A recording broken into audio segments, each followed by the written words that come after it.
Coucou miarabantsika rehetra salama daholy ty zany mba misy fanetanana kely amin'ny FB ndray fa tsy hoe amin'ny telefona zany indrindra fa ho anareo mpakafia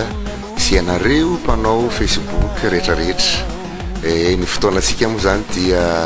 amin'ny alahady 21 mai ao amin'ny Coliseum Antsombé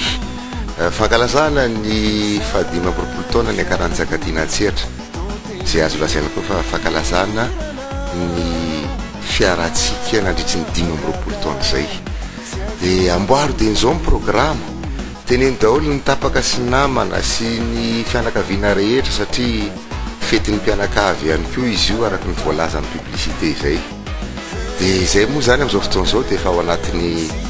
fanomanana mafy mihitsy satria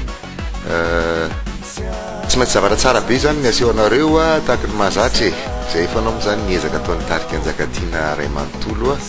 au grand complet amin'ny fotoana io dia enjika anjeo ihany koa ny karatra satria efa mivoaka any amin'ny super musique Analakely izao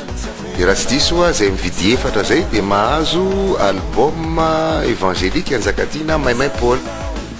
dia amin'io zany ny fotoana fa dia mara-peona vetivety indray